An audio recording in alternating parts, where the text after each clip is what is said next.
ദൈവത്തിൻ്റെ അതിപരിശുദ്ധമായ നാമം വാഴ്ത്തപ്പെടുമാറാകട്ടെ. എൻ്റെ എല്ലാ പ്രിയ സഹോദരങ്ങളും സന്തോഷത്തോടു കൂടെ ആയിരിക്കുന്നുവെന്ന് ഞാൻ ദൈവത്തിൽ വിശ്വസിക്കുന്നു. നിങ്ങളെല്ലാവരെയും ഓർത്ത് ഇന്ന് പകൽക്കാലം പ്രാർത്ഥിച്ച് നിങ്ങളെ അനുഗ്രഹിച്ച് ക്രിസ്തുവിൻ്റെ വചനം സകല ഐശ്വര്യത്തോടും നിങ്ങളിൽ നിറയട്ടെ എന്ന് ആത്മാർത്ഥമായി പ്രാർത്ഥിച്ചുകൊണ്ട് എല്ലാ ദിവസവും ധ്യാനിക്കുന്ന പോലെ ഒരു തിരുവചനത്തിലേക്ക് നമുക്ക് നേരിട്ട് പ്രവേശിക്കാം. എബ്രായർക്ക് ലേഖനം 10-ാം അധ്യായം അതിൻ്റെ 20 മുതൽ 23 വരെയുള്ള വാക്യങ്ങൾ.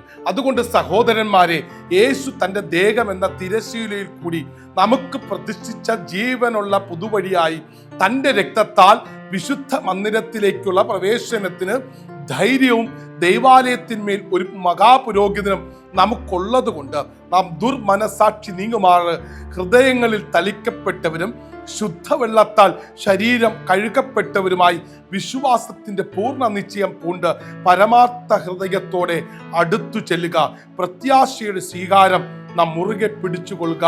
വാഗ്ദത്തം ചെയ്തവൻ വിശ്വസ്തനല്ലോ. ഏറ്റവും നല്ല ഒരു ദൈവവാക്യമാണ് ഇന്ന് പകൽക്കാലം നിങ്ങളുടെ മുമ്പിലേക്ക് കൊണ്ടുവരുവാൻ ഞാൻ ആഗ്രഹിക്കുന്നത്. വിശ്വാസത്തിന്റെ പരിപൂർണത ക്രിസ്തുവിൽ. ഇതാ ടൈറ്റിൽ. ഇന്ന് പകൽക്കാലം ആ വിശ്വാസത്തിന്റെ പരിപൂർണത എന്നിലേക്ക് ദൈവം എങ്ങനെയാണ് വെളിപ്പെടുത്തിയത്? അത് നസ്രയനായ യേശു ക്രിസ്തുവിലൂടെയാണ്. ഇവിടെ ലേഖനകർത്താവ് വളരെ വ്യക്തമായിട്ട് പറയുന്നു, ദുർമനസാക്ഷി നീങ്ങുമാറ് ഹൃദയങ്ങളിൽ തളിക്കപ്പെട്ടവരും. എന്താ തളിക്കപ്പെട്ടത്? യേശു ക്രിസ്തുവിന്റെ രക്തം സകല പാപവും പോക്കി നമ്മെ ശുദ്ധീകരിക്കുന്നു.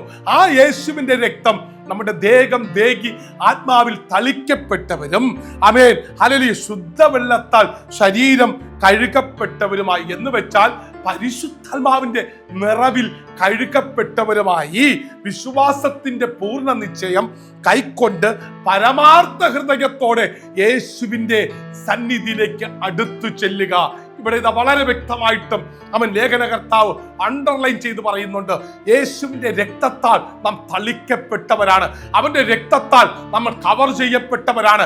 ഏതൊക്കെ പ്രതിസന്ധി വന്നാലും, ഏതൊക്കെ പ്രതികൂലങ്ങൾ വന്നാലും, ഏതൊക്കെ പ്രയാസങ്ങൾ വന്നാലും അതിനെയൊക്കെ തരണം ചെയ്യുവാൻ യേശുവിന്റെ രക്തം നമ്മൾ തളിക്കപ്പെട്ടിട്ടുണ്ട്. അതിലുപരിയായി പരിശുദ്ധാത്മാവിനാൽ നമ്മൾ ശുദ്ധീകരിക്കപ്പെട്ടിട്ടുണ്ട്. ഇവിടെ വളരെ വ്യക്തമായി പറയുന്നു, ശുദ്ധവെള്ളത്താൽ കഴുകപ്പെട്ട ശരീരമാണ് നമ്മുടെ ശരീരം. എന്നിട്ട് പറയുന്നു, വിശ്വാസത്തിന്റെ പൂർണ്ണ നിശ്ചയം കൈക്കൊണ്ടിട്ട് പരമാർത്ഥ ഹൃദയത്തോടെ എന്ന് വെച്ചാൽ വിശ്വാസത്തിന്റെ പരിപൂർണത എന്നിലും നിങ്ങളിലും വെളിപ്പെടണമെന്ന് സ്വർഗം ആഗ്രഹിക്കുന്നുണ്ട്. ഈ ദിവസങ്ങളിൽ ആ ദൈവികമായ പരിപൂർണത എന്നിലും നിങ്ങളിൽ വെളിപ്പെടട്ടെ. ഏതെങ്കിലുമൊക്കെ ലോകത്തിന്റെ ചിന്തകൾക്കനുസരിച്ച് ജൽപ്പനം ചെയ്യുന്നവരായി തീരാതെ ആത്മാവിന്റെ ശക്തിയോടെ ദൈവമുഖം അന്വേഷിച്ചിട്ട് ദൈവത്തിന്റെ വചനത്തിന്റെ പരിപൂർണത പൂർണ്ണ നിശ്ചയത്തോടെ പ്രാപിച്ചെടുക്കുക മാത്രമല്ല, പരമാർത്ഥ ഹൃദയത്തോടെ അവന്റെ അടുക്കലേക്ക്, ആരുടെ അടുക്കലേക്ക്? ദൈവത്തിന്റെ അടുക്കലേക്ക്, തന്റെ പുത്രനായ യേശു ക്രിസ്തുവിന്റെ അടുക്കലേക്ക് പരിശുദ്ധാത്മാവിന്റെ നിറവിൽ നാം ചെല്ലുമ്പോൾ അവിടെ എന്താണ് സംഭവിക്കുന്നത്? പ്രത്യാശയുടെ സ്വീകാരം നിങ്ങൾ മുറുകെ പിടിക്കണം. എന്നിട്ട് ഇവിടെ ഇതാ വളരെ വ്യക്തമായി പറയുന്നു, വാഗ്ദത്തം ചെയ്തവൻ വിശ്വസ്തനല്ലോ. ദൈവം വിശ്വസ്തനാണ്. ഈ ലോകത്തിലെ മനുഷ്യർ വാക്കുമാറിയാലും, ഈ ലോകത്തിലെ ഏതൊക്കെ സംവിധാനങ്ങൾ നമ്മൾ പരാജയപ്പെടുമെന്ന് മനുഷ്യൻ പറഞ്ഞാലും, ദൈവം വിളിച്ചിറക്കിയിട്ടുണ്ടെങ്കിൽ, ദൈവം വിളിച്ചു വേർതിരിച്ചിട്ടുണ്ടെങ്കിൽ, ആ ദൈവം ഒരു വാഗ്ദത്തം നിങ്ങളുടെ മേലും എന്റെ മേൽ തന്നിട്ടുണ്ടെങ്കിൽ, എന്നെ കേൾക്കുന്ന പ്രിയ സഹോദര സഹോദരി കൂടപ്പിറപ്പേ, ആ ദൈവം വിശ്വസ്തനാണ്. വാക്കുമാറത്തില്ല, വഴിയാറും ഇട്ടേച്ചു പോകത്തില്ല. ഇന്ന് പകൽക്കാലം വിശ്വാസത്തോടെ വിളിച്ചു പറ, എന്റെ ദൈവം എനിക്ക് വേണ്ടി ഒരു വാഗ്ദത്തം ചെയ്തിട്ടുണ്ടെങ്കിൽ, ഈ 7-ാം മാസം ഒരു പൂർത്തീകരണത്തിന്റെ മാസമാണെങ്കിൽ ദൈവം അത് നിവർത്തിക്കാൻ സർവശക്തനാണ്.